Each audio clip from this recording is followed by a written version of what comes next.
السلام علیکم ورحمۃ اللہ وبرکاتہ۔ سامعین، ہمارے معاشرے میں آئے دن اسلام پر، مسلمانوں پر، کبھی نکاح پر، کبھی طلاق پر، کبھی اذان پر، کبھی قربانی پر، کبھی مدارس پر، کبھی علماء پر، کبھی مساجد پر، مختلف مواقع پر اعتراضات کیے جاتے ہیں۔ اعتراضات اس لیے نہیں کیے جاتے کہ اعتراض کرنے والے کو اسلام کی کسی بڑی غلطی کا پتہ چل گیا اور وہ اس کی اصلاح کرنا چاہتا ہے، یا اس کے پاس کوئی معقول دلیل ہے جس کی بنیاد پر اسلامی شعار کی اصلاح کرنا چاہتا ہے، یا اس کے پاس بہتر متبادل ہے جس کو بتانا چاہتا ہے۔ ایسا کچھ نہیں ہے، بلکہ جتنے بھی اعتراضات کیے جاتے ہیں، چاہے وہ میڈیا کی جانب سے ہو، یا کسی غیر مسلم اسکالرز کی جانب سے ہو، یا سیاستدانوں کی جانب سے ہو، یا اداکاروں کی جانب سے ہو، یا نام نہاد مسلمانوں کی جانب سے کیوں نہ ہو، وہ صرف مسلمانوں کی دل آزاری کرنے کے لیے کیے جاتے ہیں، یا ان کو کسی مسئلے میں مشغول رکھنا مقصد ہوتا ہے، یا ان کو بھڑکانا ہوتا ہے تاکہ بھڑکا کر کوئی غیر معقول حرکت کروائی جائے، پھر اس حرکت کو بنیاد بنا کر مزید پریشان کرنے کا سامان تیار کیا جائے۔ ایسے موقع پر وہ مسلمان جو اپنے آپ کو مسلمانوں کا نمائندہ سمجھتے ہیں، ان کے جوابات دینے کے لیے ٹی وی شوز میں جاتے ہیں، یا ان کو بلایا جاتا ہے، اسٹوڈیو میں بیٹھ کر بالکل نادانی کی باتیں کرتے رہتے ہیں۔ دوستو، یا تو اینکر کے سوالات پر غصہ ہو جاتے ہیں، جب غصہ ہو جاتے ہیں تو ظاہر بات ہے کوئی بھی جواب ڈھنگ کا نہیں دے سکتے، یا پھر غیر متعلقہ باتوں میں داخل ہو جاتے ہیں، یا پھر اینکر کے غیر معقول سوالوں کا بھی غیر معقول جواب دینے میں لگ جاتے ہیں۔ میرے سامنے بہت سارے لوگوں کے نام ہیں، لیکن میں ان کا نام لینا نہیں چاہتا ہوں، جن کو اسٹوڈیو میں بلا کر مسلمانوں کے عام مسائل پر بات کرنا کسی بھی طرح درست نہیں ہے۔ وہ صرف نادانی کی باتیں کرتے ہوئے مسلمانوں کو بدنام کرنے کا ذریعہ بن رہے ہیں۔ میڈیا والوں کو اچھی طرح معلوم ہے کہ جن کو بات کرنے کی دعوت دی جا رہی ہے، ان میں مسلمانوں کی نمائندگی کرنے کی کوئی صلاحیت نہیں ہے، پھر بھی انہی کو بلایا جاتا ہے تاکہ اینکر کو من مانی کرنے کا موقع ملے۔ وہ اپنے غیر معقول سوالات کی بوچھار کر کے سامنے والے کو لاجواب پا کر دل کو تسلی اور سکون محسوس کر سکے۔ میڈیا والے بھی احمقوں کی دنیا میں ہی رہنا چاہتے ہیں۔ وہ نہیں چاہتے کہ کسی حقیقی تعلیم یافتہ کو مسلمانوں کے مسائل پر عبور رکھنے والے کو بلائیں، کیونکہ اس سے ان کی بولتی بند ہو جا سکتی ہے۔ وہ حقیقی معنوں میں مسائل کا حل نہیں چاہتے ہیں، بلکہ مسائل کو زندہ رکھتے ہوئے چرچا میں رہنا چاہتے ہیں۔ ایسے موقع پر مسلمانوں کو چاہیے کہ ہر اعتراض کا غیر معقول انداز میں جواب دینے کی کوشش نہ کریں۔ اعتراض آپ کو بھڑکانے کے لیے ہی کیے جاتے ہیں، آپ کو غصہ دلانا مقصد ہوتا ہے۔ جب بھی کوئی اعتراض کرتا ہے تو کوئی کہتا ہے اس کا سر منڈانے والے کو 10 لاکھ روپے انعام دیں گے۔ اب بتائیے، کیا اس اعتراض کا جواب سر منڈانے میں ہے؟ کوئی کہتا ہے اس کو جو جوتا مارے گا میں فلاں انعام دوں گا۔ کس قدر جہالت والی باتیں ہیں دوستو! کیا ان کو تھوڑی سے بھی اسلامی تعلیمات کا شعور نہیں ہے؟ بالکل نہیں لگتا ہے۔ جب بھی کہیں بھی اعتراض ہوتا ہے تو علمی جواب دیں دوستو۔ اعتراض کے جواب میں گالی دینا، شخصی حملہ کرنا، مارنے کی دھمکی دینا، یہ ہمارے نبی کا طریقہ نہیں ہے۔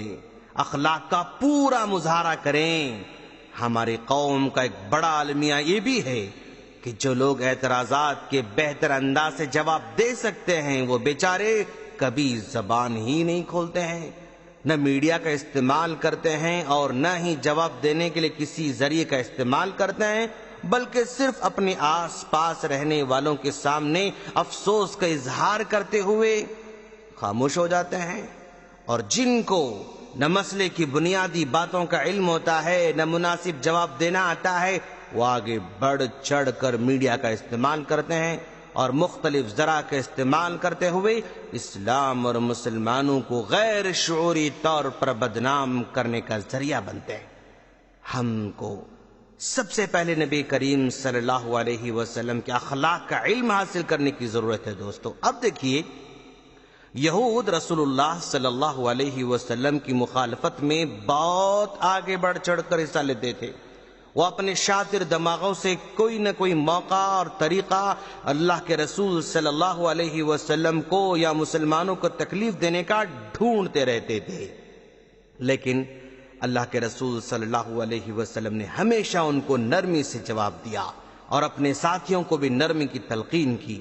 چنانچہ اما عائشہ صدیقہ رضی اللہ تعالیٰ عنہ بیان کرتی ہیں، یہ بخاری کی حدیث ہے، ایک دفعہ یہودیوں کا گروہ اللہ کے رسول صلی اللہ علیہ وسلم کے پاس آیا۔ انہوں نے شرارتاً السلام علیکم کہنے کے بجائے السلام علیکم کہا، یعنی تم ہلاک ہو جاؤ۔ مجھے یہ بات سمجھ میں آ گئی، یعنی اما عائشہ صدیقہ کہتے ہیں کہ میں نے ان کی بات کو سمجھا، میں نے انہیں کہا تم ہلاک ہو جاؤ، اور انہیں میں ملامت کرنے لگ گئی، لیکن اللہ کے رسول صلی اللہ علیہ وسلم نے مجھے فوراً روکا، کہا عائشہ ٹھہرو، ان اللہ یحب الرفق فی الامر کلی، اللہ تعالی ہر معاملے میں نرمی کو پسند کرتا ہے۔ میں نے کہا اللہ کے رسول، کیا آپ نے نہیں سنا کہ یہ لوگ آپ کو السلام علیکم یعنی تم پر سلامتی ہو کہنے کے بجائے السلام علیکم کہہ رہے ہیں، یعنی تم ہلاک ہو جاؤ، آپ کے ہلاکت کی بددعا کر رہے ہیں؟ تو اللہ کے رسول نے کہا عائشہ ہاں میں نے سنا ہے، اور میں نے جواب بھی دے دیا ہے وعلیکم یعنی تم پر بھی ہو۔ یہ بخاری کی روایت ہے۔ اسی طرح عربوں میں مسلح کی رسم عام تھی، یعنی جنگ میں دشمن کی لاشوں کے ناک، کان، ہونٹ وغیرہ کاٹ کر ان کے چہرے کو بگاڑا جاتا تھا، لیکن آپ صلی اللہ علیہ وسلم نے بڑی تاکید کے ساتھ حکم دیا کہ تمہیں مسلح کرنا درست نہیں ہے، اور اسی طرح غیر مسلموں کے مردوں کو بھی عزت آپ نے قائم رکھی۔ حضرت ابو ہریرہ رضی اللہ تعالی بیان کرتے ہیں کہ طفیل بن عمرو دوسی اور ان کے ساتھی نبی کریم صلی اللہ علیہ وسلم کی خدمت میں حاضر ہوئے اور کہا اللہ کے رسول، یہ دوس کے قبیلے نے اسلام کی دعوت کا انکار کر دیا ہے، اس لیے آپ اس کے خلاف بددعا کر دیں۔ کسی نے کہا اگر نبی بددعا کر دیں گے نا تو پھر قبیلہ تباہ ہو جائے گا، لیکن اللہ کے رسول صلی اللہ علیہ وسلم نے بددعا دینے کے بجائے اس طرح دعا کی، اے اللہ تو قبیلے دوس کو ہدایت نصیب فرما اور اس کو یہاں لے آ۔ یہ بخاری کی روایت ہے۔ اسی طرح حضرت جابر رضی اللہ تعالیٰ عنہ کہتے ہیں کہ لوگوں نے کہا اللہ کا رسول، ہمیں قبیلے ثقیف کے تیروں نے چھلنی کر چھوڑا ہے، اس لیے آپ ان کے خلاف بددعا کریں۔ تو آپ صلی اللہ علیہ وسلم نے اس طرح دعا فرمائی، اللہم اہدی ثقیفہ، اے اللہ تو قبیلے ثقیف کو ہدایت نصیب فرما۔ یہ ترمذی کی روایت ہے۔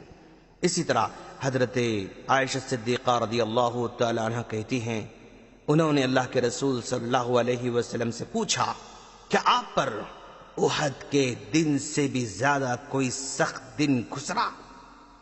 اس پر آپ صلی اللہ علیہ وسلم نے کہا، مجھے جو تمہاری قوم کی طرف سے پہنچا وہ تو پہنچا ہی ہے، لیکن ان کی جانب سے سب سے زیادہ تکلیف دہ دن وہ تھا جب میں نے طائف والوں کو اسلام کی دعوت دی تو انہوں نے مجھ پر پتھر برسائے، میں واپس اس حال میں لوٹا کہ میرے چہرے پر خون بہہ رہا تھا۔ ایک جگہ آ کر میں نے اپنا سر اوپر اٹھایا تو کیا دیکھا، ایک بادل کے ٹکڑے نے مجھ پر سایہ کیا ہوا ہے، اس میں حضرت جبرائیل علیہ السلام ہیں۔ جبرائیل نے مجھے پکار کر کہا، اللہ تعالیٰ نے آپ کے بارے میں قوم کی باتیں سن لیں اور ان کا رد عمل دیکھ لیا، اللہ تعالیٰ نے آپ کے پاس پہاڑوں کا فرشتہ بھیجا ہے، آپ ان طائف والوں کے بارے میں جو چاہیں حکم دیں۔ چنانچہ پہاڑوں کے فرشتے نے مجھے پکار کر کہا کہ آپ پر سلامتی ہو، اور عرض کیا آپ حکم دیں وہی ہوگا جو آپ چاہیں گے۔ اگر آپ چاہیں تو میں ان پر دونوں پہاڑوں کو گرا دوں گا یا دونوں پہاڑوں کے درمیان پیس کے رکھ دوں گا۔